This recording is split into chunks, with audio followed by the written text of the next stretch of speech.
The massive Imperial fleet materialized near Saturn's rings, their obsidian ships reflecting the distant sunlight like polished mirrors. Grand Admiral Zexthor stood on the bridge of his flagship, the inevitable dominance, his forearms clasped behind his back in what he considered an appropriately menacing pose. The fleet had conquered 17 galaxies, and this backwater solar system would be no different. Open communications with these primitives, he commanded, his voice resonating through the bridge. The communications officer, a cybernetically enhanced Thoraxian, complied with mechanical precision. The holographic screen flickered to life, and Zexthor prepared to deliver his carefully rehearsed speech about submission and the futility of resistance. Instead, a human in what appeared to be a Hawaiian shirt appeared, casually sipping from a mug labeled World's Okayest Space Captain. "Newcom, who dis?" the human asked, raising an eyebrow. Zexthor's upper left eye twitched. "I am Grand Admiral Zexthor of the Galactic Imperial Fleet. You will." "Hold that thought, my coffee's getting cold," the human interrupted, taking another sip. "Also, quick question, is your ship supposed to look like my grandmother's vacuum cleaner, or is that just a happy accident?" The bridge crew froze. In 17 galaxies, no one had ever interrupted the Grand Admiral's Conquest speech, let alone compared his flagship to cleaning equipment. "You da," Zexthor began, only to be cut off again by what sounded like music blasting through the communication channels. The human captain was now wearing sunglasses and appeared to be playing air guitar.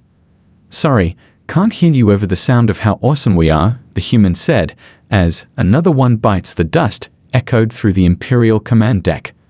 "Also, we're about to do something really stupid. You might want to watch this." Before Zexthor could respond, the human fleet began moving.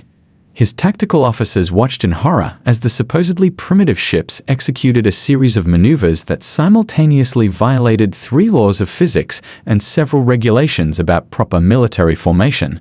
They were moving in what appeared to be a choreographed dance routine. "Battle stations," Zexthor roared, his composure finally breaking. "Show these insolent creatures the might of the Empire." The Imperial fleet opened fire, their plasma cannons illuminating space with deadly precision. The human ships responded by blasting "Stayin' Alive" across all frequencies and somehow managing to dodge while maintaining their dance formation. "Sir," his tactical officer reported, They're approaching in a spiral pattern while broadcasting something called "Shooting Stars" memes on all channels. "Our targeting computers are confused, and half the crew is tapping their feet." The battle descended into further chaos as human ships began calling out their attacks like characters in what they called anime. One particularly small vessel managed to disable an Imperial cruiser while its captain shouted "YET" across open channels. Zexthor watched in mounting disbelief as his carefully orchestrated attack dissolved into what the humans were calling a party. His ships, the pride of 17 galaxies, were being outmaneuvered by vessels with names like "Hold My Beer" and "Space Cowboy" painted in neon colors on their hulls.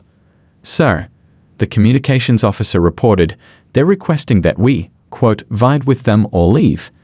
They've also sent us something called a playlist for kicking alien butt and a collection of cat videos.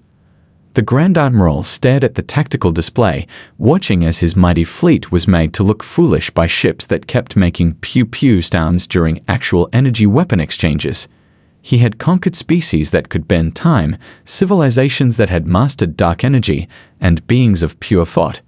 Yet somehow, these humans and their inexplicable ability to turn mortal combat into an entertainment spectacle were giving him a headache. "Tactical retreat," he finally ordered, the words tasting bitter in his mouth. "We must analyze their methods."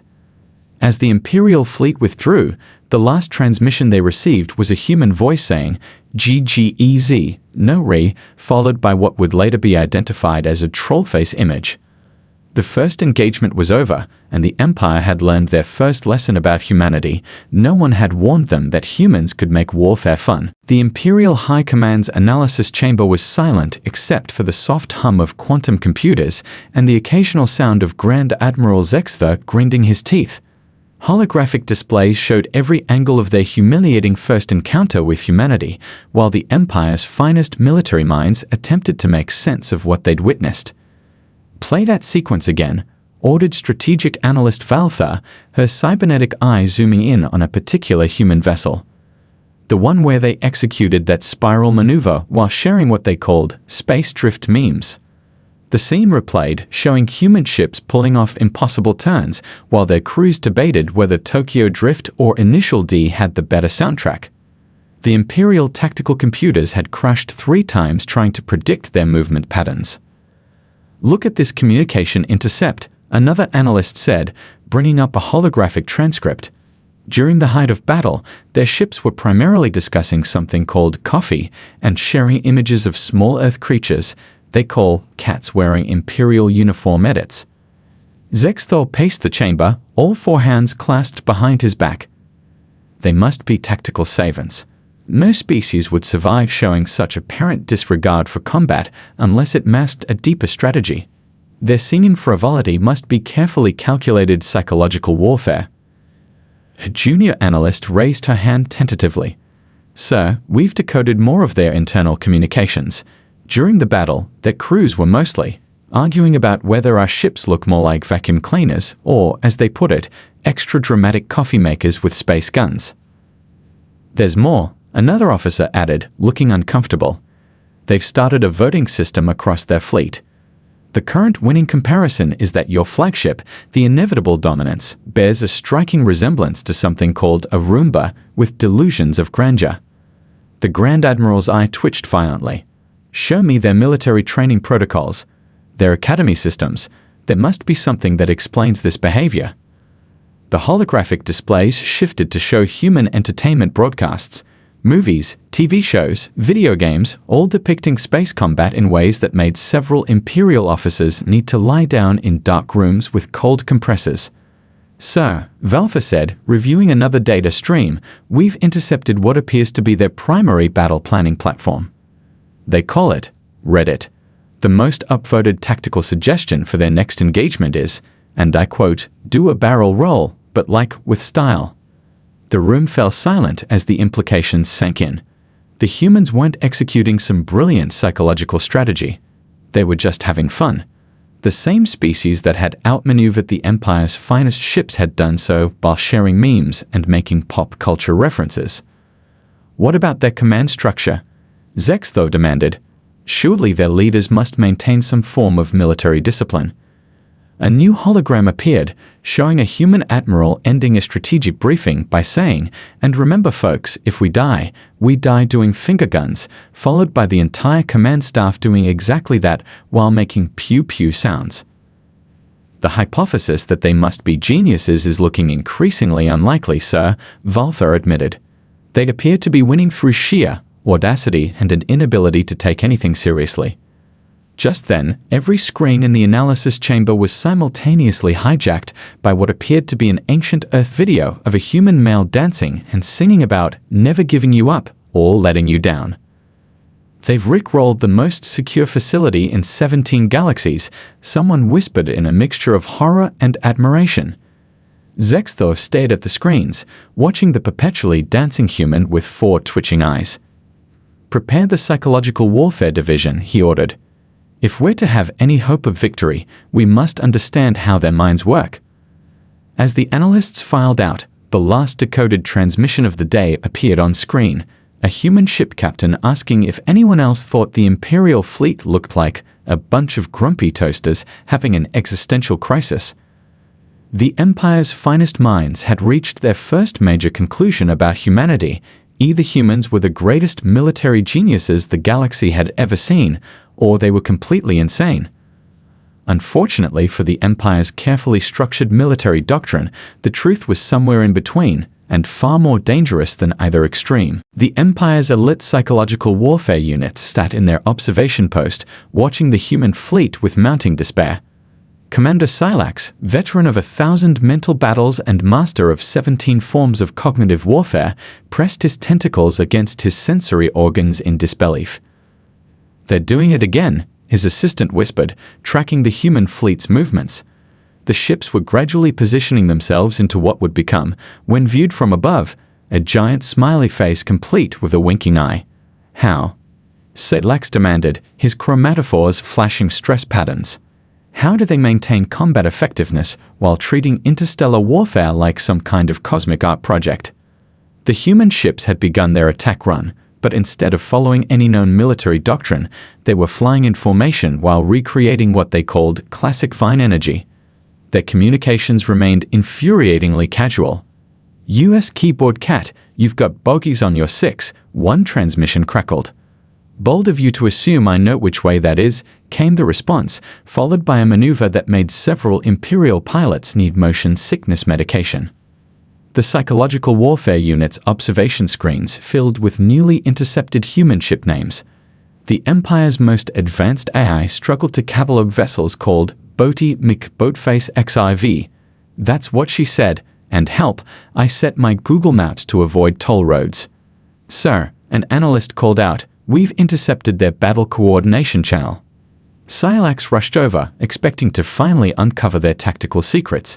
Instead, he found humans debating whether the Imperial fleet's formation looked more like a disappointed parent or a cat keyboard meme. The unit watched as a human vessel named Yui What's This proceeded to outmaneuver 3 Imperial destroyers, while its crew argued about proper meme usage in combat situations. The captain's only contribution to the tactical discussion was now gone. Update the report, Sitlax ordered, his voice hollow. Current status, we don't get paid enough for this. Just then, a new transmission caught their attention. The humans were starting a competition for the best ship naming convention. The Imperial Command had to suffer through watching their elite Dread Squadron outmaneuvered by a ship freshly christened Space Legs, the Squircle. Their tactics make no sense, one analyst complained, reviewing battle footage. They're coordinating complex maneuvers through something called Twitch chat and voting on battle strategies using emotes. The observation screens showed a human ship executing a perfect spiral attack while its crew debated whether they could drift in space. Another vessel had somehow programmed its defense systems to play La Kukaraksha when successfully evading Imperial fire. Sir, an officer interrupted, you need to see this. He pulled up a new intercept. The humans had started a tier list ranking Imperial ships by, as they put it, dramatic villain energy. Silax's own command vessel had been rated trying too hard/10. The final straw came when the humans began broadcasting what they called lo-fi beats to commit space warfare to across all frequencies. 3 Imperial ships reportedly defected after their crews decided the playlist was actually kind of fire though. Silax sat down to compile his report to High Command. How could he explain that humanity's greatest psychological warfare weapon was their absolute refusal to take psychological warfare seriously? That every attempt to intimidate them was met with memes and pop culture references that somehow made the Empire's mightiest ships look ridiculous. He looked at the screen where a human ship called Instructions Unclear, got dick stuck in timeline, was somehow running circles around an Imperial dreadnought while its crew took bets on how long it would take the Imperial commander to have what they called a villain monologue moment. The report he finally submitted was the shortest in Imperial history. They're not playing mind games. This is just how they are. Request immediate transfer to any other department. Any other department. As if to punctuate his report, the humans chose that moment to execute a perfect pincer movement while debating whether the Imperial fleet would look better with googly eyes. To the horror of Imperial tacticians everywhere, it actually improved their combat effectiveness. The Empire's psychological warfare unit had learned a crucial lesson. You can't wage mind games against a species that treats actual warfare like a game to begin with. The Imperial diplomatic vessel Sullen Grandeur emerged from hyperspace near Luna, its crystalline surfaces designed to inspire awe and respect in lesser species. Within 30 seconds, humanity had nicknamed it Kevin because, according to widespread agreement across Earth's social media, it looked like it really needed its morning coffee. Ambassador Xeltherax, the Empire's most accomplished diplomat, stood before his mirror practicing his expressions of benevolent superiority. He had negotiated the surrender of civilizations that lived inside black holes. These humans would soon learn proper respect for Imperial protocol. The diplomatic chamber aboard the International Space Station had been prepared according to exact Imperial specifications. The human delegation arrived wearing what appeared to be formal uniforms, though several sported pins reading, "My other ship is a Millennium Falcon." "Greetings, esteemed representatives of..." Selthorex began, only to be interrupted by finger guns and synchronized "ANI" from the entire human delegation when he mentioned serious consequences. "My dude," the human chief diplomat said, somehow lunging formally in her chair, "before we start, we've got to ask, what's with the whole dramatic cape situation? Are you guys legally required to swish them around, or is it more of a personal choice?" Selthorex's eye began its first twitch of many. "We are here to discuss the terms of your species' integration into the Imperial." "Quick question." Another human diplomat interrupted, raising his hand like an eager student. "Does the Empire offer dental? Because those uniforms look like they come with a killer healthcare package."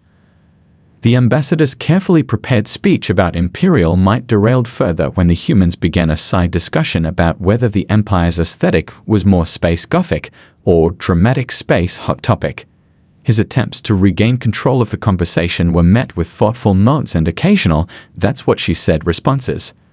"The Empire demands your immediate cessation of..." Selthorax tried again. "Hi, immediate cessation of..." "I'm Dad," one human diplomat interjected, causing the entire delegation to break into poorly suppressed snickers. The ambassador's ceremonial headpiece began to slip as his twitching intensified. The humans had somehow turned a formal diplomatic summit into what they called a comedy open mic night. His cultural advisors were already requesting transfers to the front lines, claiming actual combat would be less stressful. Things reached a critical point when the humans presented their counter-proposal to Imperial integration. The document, titled "No You," a comprehensive guide to why maybe the Empire should join Earth instead, included a section comparing Imperial architectural choices to what happens when you let your goth phase design a government. "This is unprecedented," Selthorex declared, all four fists clenched in frustration. "In 17 galaxies, no species has ever..." "Drink," shouted the entire human delegation, causing the ambassador to realize they'd turned his repeated mentions of 17 galaxies into what they called a diplomatic drinking game. The final straw came during the traditional exchange of cultural artifacts.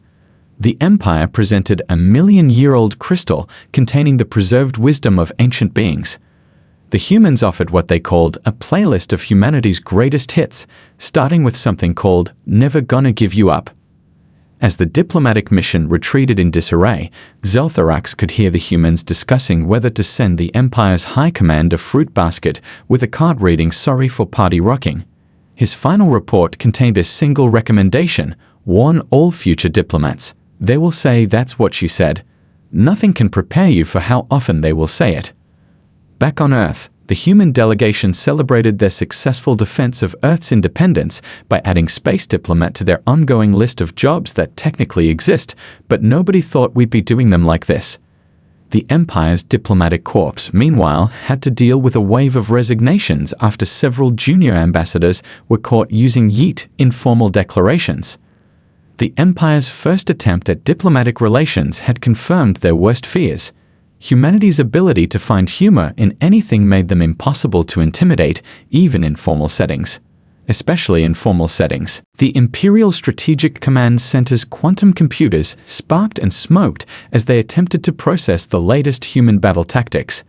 Senior strategist Venthal watched in horror as his 17th prediction engine melted trying to calculate why anyone would paint their ships in rainbow colors for the lols.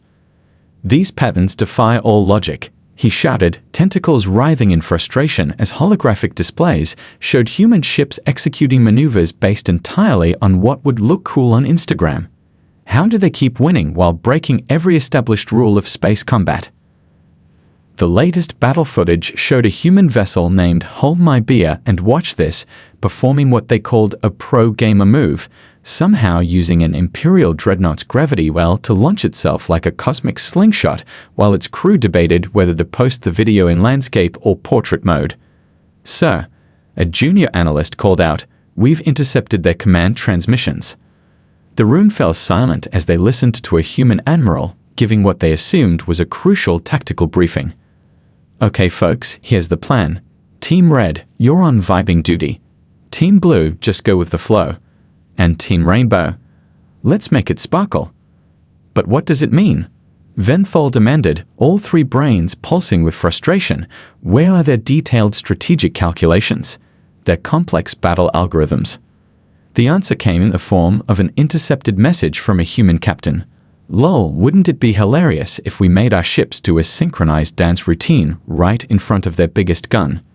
To the Empire's mounting horror, it worked.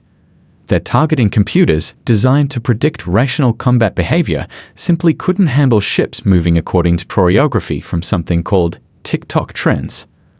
The strategic computers attempted to analyze a human battle plan that had been chosen, according to intercepted communications, because it would make a great story at the space pub later. 3 more prediction engines exploded. They're using tactics from something called video games, an analyst reported, looking pale. The last human commander justified a completely illogical maneuver by saying, I saw this in Mass Effect once. Venthal watched as human ships executed complex formations while their crews argued about whether Imperial vessels looked more like angry toasters or goth space cathedrals.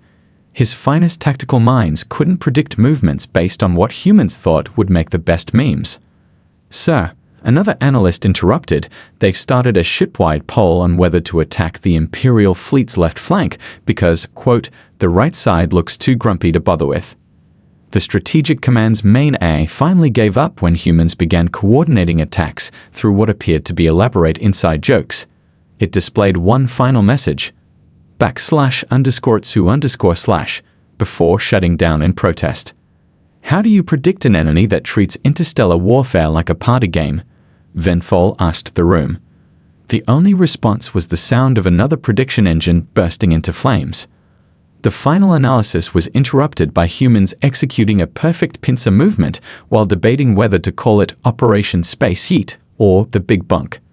The fact that they successfully destroyed 3 Imperial cruisers while having this discussion only added to Strategic Command's collective headache. Venthal's final report to High Command was a masterpiece of frustrated brevity. Strategic analysis impossible. Humans appear to be operating on a combat doctrine best described as vibing. Traditional prediction models useless against enemies who choose tactics based on rule of cool. Requesting transfer to literally any other department. As if to emphasize his point, the humans chose that moment to blast running in the 90s across all frequencies while performing what they called 6 space drifts around the Imperial fleet's most powerful weapons. The Empire's strategic computers had learned a painful lesson. You can't predict an enemy that doesn't bother predicting anything themselves. Their greatest tactical advantage was that no one, not even themselves, knew what they would do next. In the end, the only pattern the Empire could discern was that humans would invariably choose the course of action that would make the best story later, tactical doctrine be damned. The Imperial containment vessel Eternal Discipline floated in deep space, its quarantine beacons flashing ominously. Inside, Dr. Yeltrix, the Empire's leading expert in psychological containment, reviewed the growing list of ships affected by what they now called the humor infection. Another one, Doctor, her assistant, reported grimly. The ICS Resolute Thunder's junior officers were caught snickering at human transmissions. The entire bridge crew had to be isolated when someone remarked that our ships do kind of look like angry space toasters. The doctor reviewed the footage from recently quarantined ships. The symptoms were spreading faster than anyone had predicted. It started small, a suppressed smile here, a stifled laugh there. But soon, entire crews were showing dangerous signs of humor contamination. Show me the incident from the Dreadnought Inevitability, Yeltrix ordered, dreading what she'd see. The holographic display flickered to life, showing an Imperial captain responding to a human taunt with "Your mom" before breaking down in uncontrollable laughter. The bridge crew's reaction ranged from horrified gasps to poorly concealed grins. The captain had to be relieved of duty immediately. The humans are weaponizing joy, Yeltrix muttered, updating her research notes. They're not even trying to. They're just being themselves, and somehow that's more devastating than any planned psychological attack. Her musings were interrupted by an alert. The humans had just sent High Command what they called a carefully curated collection of ancient Rick Astley recordings. 3 admirals were already showing symptoms of foot tapping. Update from the front lines, her assistant called out. A squadron of our ships was disabled when their crews couldn't maintain battle formation due to laughing at something humans called space drift memes. The squadron leader's only defense was that they were, quote, pretty dank though. The containment chamber screens filled with reports from across the fleet. An entire destroyer had to be quarantined after its crew started making pew-pew sounds during combat. A battle cruiser's officers were caught attempting to rename their ship Boaty McBoatface Sr. Doctor. A voice crackled over the intercom. We've got another critical case. An Imperial commander just responded to a human tactical taunt with no woo and dabbed on the bridge. Yeltrix pressed her tentacles against her sensory organs in despair. The infection was spreading faster than they could contain it. Even the Empire's most steadfast veterans were showing symptoms of what humans called catching the giggles. Sir, her assistant burst in, looking panicked. High Command just received a transmission. The humans have. They've started a TikTok account rating Imperial ships on their dramatic villain energy. It's gone viral among our junior officers. The situation reached crisis levels when an entire battle group had to be quarantined after being caught participating in something called a spaceship lip-sync battle. Their defense that it was improving crew morale only made the contamination more concerning. Begin Protocol Omega, Yeltrix ordered, her voice heavy with resignation. Any ship showing signs of humor infection must be immediately isolated. We can't risk this spreading further. But it was too late. The humans had already begun sharing what they called Imperial Fleet compilation videos set to funny music, and the Empire's carefully maintained discipline was crumbling in the face of their infectious laughter. The doctor's final report was grim. The humor contamination appears to be irreversible. Affected crew members report feeling lighter and more relaxed. Most disturbing of all, they claim to be enjoying their duties more. Recommendation: avoid all contact with human transmissions, especially something they call meme compilations. Note, this researcher may already be compromised, as I caught myself humming "Never Gonna Give You Up" during yesterday's containment meeting. As if to punctuate her report, a nearby Imperial ship broke radio silence to ask the humans if they could join their next space party. The Empire's worst fears had been realized. Humor wasn't just a tactical weakness anymore. It was a full-blown epidemic, and there appeared to be no cure for the sound of laughter echoing through their once silent ships. The Imperial High Command gathered in their most secure chamber, preparing to unveil their ultimate weapon. Grand Admiral Zexthor, his eye twitch now a permanent condition, stood before a hologram of a massive spherical battle station. Behold, he announced to his assembled officers, many of whom were unsuccessfully trying to suppress recently developed senses of humor, the sphere of inevitable doom. This planet-sized weapon will finally show humanity the true might of they. That's no moon. Every human in the galaxy said simultaneously, followed by unprecedented levels of laughter across all communication channels. Stop that. Zexthor shouted at the recordings of human reactions. This is a serious ultimate weapon. It's meant to inspire terror, not become another one of your references. The situation deteriorated further when humans began sending editorial suggestions for what they called better dramatic names. The list included Death Beach Ball, Space Roomba, Final Form, and definitely not compensating for something sphere.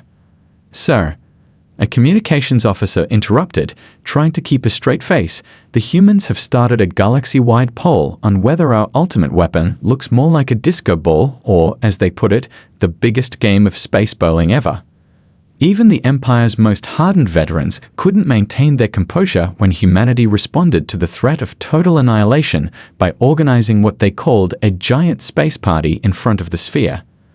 Their ships formed a combo line while broadcasting "Staying Alive" across all frequencies. This is a serious battle, Zexthor insisted as his crew struggled to maintain Imperial dignity. Stop rating the ultimate weapon's aesthetic on a scale of extra to super extra. But the Empire's carefully maintained discipline was crumbling.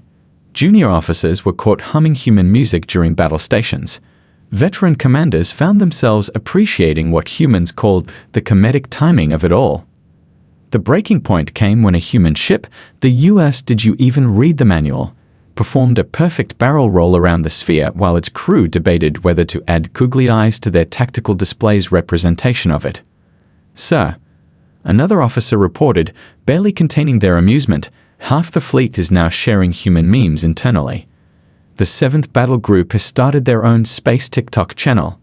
Entire ships began defecting, not because they supported humanity, but because, as one Imperial captain put it in their resignation letter, humans just seem like they're having way more fun."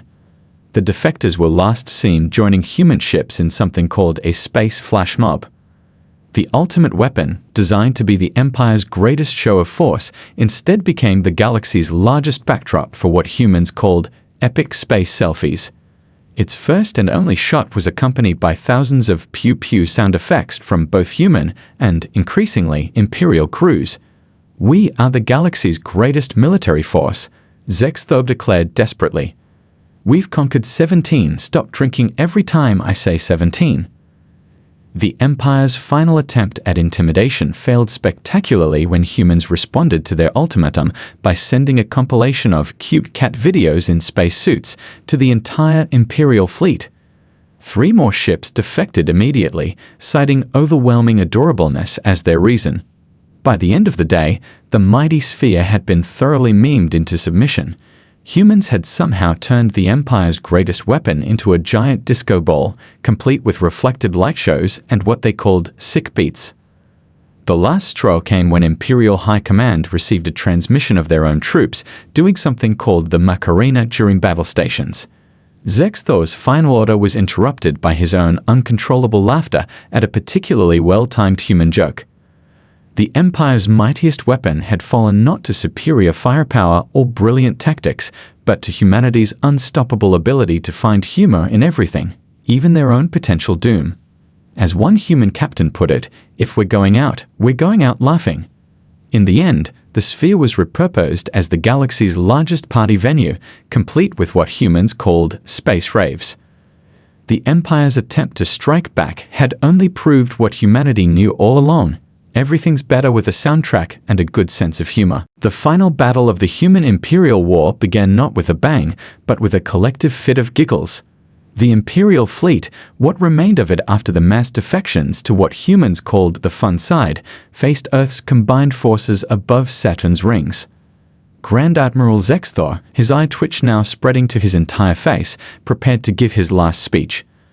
Before he could begin, his own crew interrupted by rating his dramatic pose a solid 8/10 for villain aesthetic, using the now universal human scoring system. "We are the mighty," he tried, only to be cut off by synchronized finger guns from both human ships, and to his horror, half of his own fleet. "My dude," came the transmission from the human flagship, "Lol, nothing matters. Maybe it's time to admit that the whole grimdark space empire thing isn't working out. Wanna join our group chat instead?"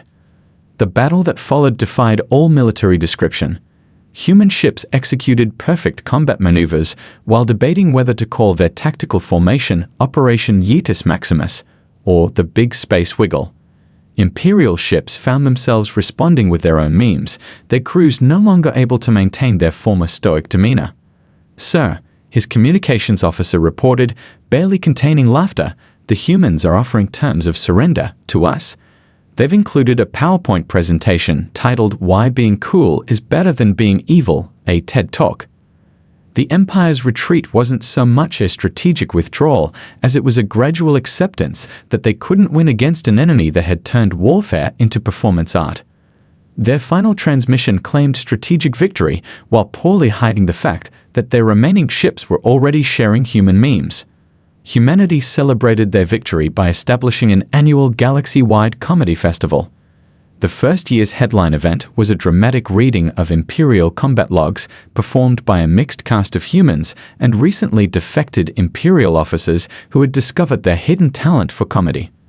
In conclusion, the official peace treaty read, "The Empire acknowledges that humanity's vibe check capabilities are superior and agrees to attend at least 3 space parties per standard year. Also, casual Fridays are now mandatory across all 17 galaxies." The last Imperial transmission was a grudging request for next year's festival tickets, along with what they called a hesitant but sincere subscription to Earth's meme newsletter. Humanity responded by sending every Imperial ship a care package containing party hats and a Best Frenemies Forever certificate. Zexthor's final log entry, now a popular dramatic monologue at the galaxy's comedy clubs, read, "We came to conquer 17 galaxies, but instead learned that perhaps the real victory was the memes we made along the way. Also, the humans were right. Our ships do look like angry space toasters." The war ended with the establishment of the Galactic Cultural Exchange Program, which humans immediately abbreviated to Space Party Central. Former Imperial officers found new careers as comedy performers, their natural tendency toward dramatic monologues finally finding an appreciative audience.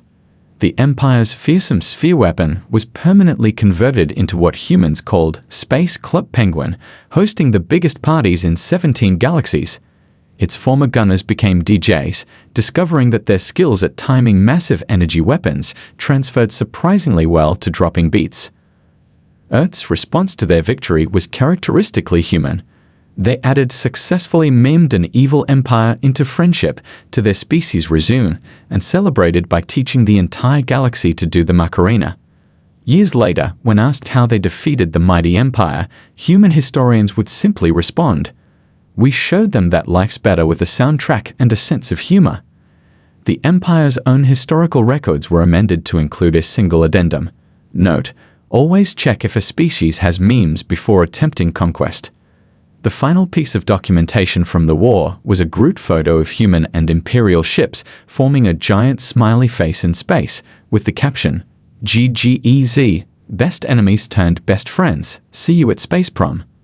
And somewhere in the vast expanse of space, a former Imperial dreadnought, now renamed Boogie Wonderland, cruises between the stars, its crew perfectly happy with their new mission of spreading what humans called the good vibes across 17 galaxies and counting.